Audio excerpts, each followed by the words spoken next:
If we look at fundamental investors, I think the biggest mistake they tend to make is patience. They want to be rewarded right now because they happen to have found some value, and they put the money in the investment, and then they become very impatient to allow a company to prove itself. And fundamental investing ties into the real economy, which means any economy trying to create value is going to need quarters and years. Value takes years to be created. Look at the agriculture industry, for instance. We need to wait a season or two before you have fruits on the tree.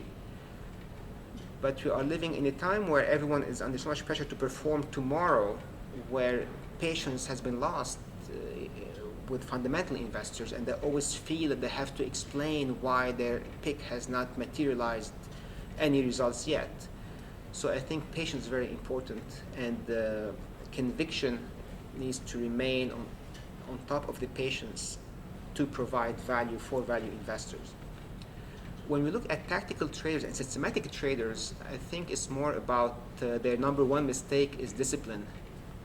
Often they can be tempted that they know more in the model, or that because they are so intelligent they can override the model or the risk level they want to. So often they can be trapped into a cognitive error or an overconfidence error, where they think that they can override a model which has been tested over 20 years of history.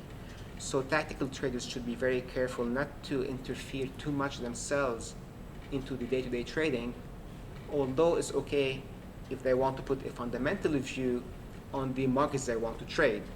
So to go back, you can use a fundamental view to choose what markets you want to trade and why, and then implement a very thorough and disciplined approach to markets. And I'll give you an example. In our case, for instance, in the last few years, maybe last 2 years, we have stopped trading the bond market because it became evident that the manipulation is so strong in the 10-year bond and the long term, that it didn't make sense for us to put a systematic model which is designed to capture a collective behavior of players when we know that we have only one player, the Fed, we are playing against, and we cannot forecast its own behavior. So we knew that we had no longer an edge in trading the bond market, so we dropped it fundamentally from our space or basket of markets we trade. Other people or competitors have made quite a bit of money in the last 2 years going long the bond market and the 10-year notes.